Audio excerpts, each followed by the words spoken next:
Hi dears, welcome to Keerthi vlogger. ಎಲ್ಲರೂ ಹೇಗಿದ್ದೀರಾ? ಎಲ್ಲರೂ ಚೆನ್ನಾಗಿದ್ದೀರಾ ಅಂದ್ಕೊಂಡಿದ್ದೀನಿ. ನಾನು ಕೂಡ ಚೆನ್ನಾಗಿದ್ದೀನಿ.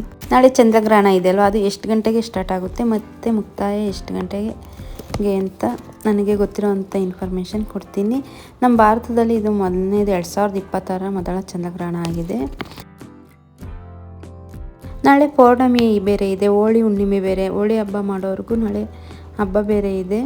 ಇದು ಗ್ರಹಣ ನಮಗೆ ಮಧ್ಯಾಹ್ನದ ಮೇಲೆ ಸ್ಟಾರ್ಟ್ ಆಗುತ್ತೆ. ಮಧ್ಯಾಹ್ನ 3:20ಕ್ಕೆ ಪ್ರಾರಂಭವಾಗಿ ಸಾಯಂಕಾಲ 6:48ಕ್ಕೆ ಮೋಕ್ಷ ಹೊಂದುತ್ತೆ.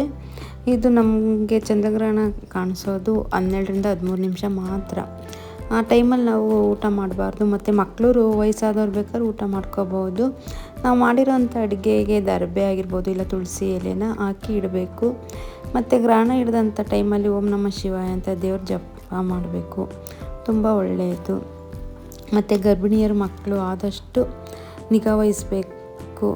ಗರ್ಭಿಣಿಯರು ಈ ಟೈಮಲ್ಲಿ ಮಧ್ಯಾಹ್ನ 3 ಗಂಟೆಯಿಂದ ಸಾಯಂಕಾಲ 7 ಗಂಟೆ ತನಕ ಆದಷ್ಟು ಹೊರಗಡೆ ಬರಬಾರ್ದು. ಈ ಗ್ರಹಣ ಹಿಡ್ದಿರೋಂಥ ಟೈಮಲ್ಲಿ ಇದು ಕೇತುಗ್ರಸ್ತ ಗ್ರಹಣ ಅಂತಲೂ ಕರೀತಾರೆ. ನಾಳೆ ಹೋಳಿ ಹುಣ್ಣಿಮೆ ಆಗಿರೋದ್ರಿಂದ ತುಂಬ ಹುಷಾರಾಗಿ ಸಹ ಇರಬೇಕು. ಇದು ರಕ್ತ ಚಂದ್ರಗ್ರಹಣ ಅಂತಲೂ ಕರೀತಾರೆ. ಇದು ಭಾರತದಲ್ಲಿ ನಮಗೆ ಫಸ್ಟ್ ಈ ವರ್ಷದ ಮೊದಲನೇ ಚಂದ್ರಗ್ರಹಣ ಅಂತ ಸಹ ಹೇಳ್ಬೋದು. ಗ್ರಹಣ ಹಿಡಿದಂಥ ಟೈಮಲ್ಲಿ ಚಾಕು ಕತ್ರಿಗಳನ್ನ ಯೂಸ್ ಮಾಡಬಾರ್ದು ಮತ್ತು ನಿದ್ದೆ ಮಾಡಬಾರ್ದು. ಗರ್ಭಿಣಿಯರು ಆದಷ್ಟು ಹುಷಾರಾಗಿರಬೇಕು ಈ ಗ್ರಹಣ ಹಿಡಿದಂಥ ಟೈಮಲ್ಲಿ.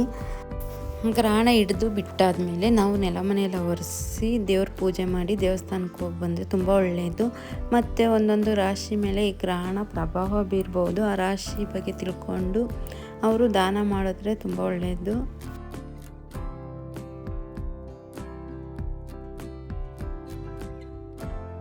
ನನಗೆ ಗೊತ್ತಿರೋವಂಥ ಮಾಹಿತಿ ತಿಳಿಸ್ಕೊಟ್ಟಿದ್ದೀನಿ. ಇದರಲ್ಲಿ ಏನಾದ್ರು ತಪ್ಪಾಗಿದ್ದರೆ ದಯವಿಟ್ಟು ಕ್ಷಮಿಸಿ. ನಿಮಗೆ ಇಷ್ಟ ಆದರೆ ಲೈಕ್ ಮಾಡಿ, ಶೇರ್ ಮಾಡಿ, ಸಬ್ಸ್ಕ್ರೈಬ್ ಆಗಿ. ಯಾರೆಲ್ಲ ನನ್ನ ವಿಡಿಯೋ ನೋಡ್ತಿದ್ದೀರೋ ಸಬ್ಸ್ಕ್ರೈಬ್ ಆಗಿಲ್ಲ ಅಂದರೆ ಸಬ್ಸ್ಕ್ರೈಬ್ ಆಗಿ ಸಪೋರ್ಟ್ ಮಾಡಿ. Thanks for watching. ನೆಕ್ಸ್ಟ್ ವಿಡಿಯೋದಲ್ಲಿ ಸಿಗೋಣ. ಬಾಯ್, ಟೇಕ್ ಕೇರ್.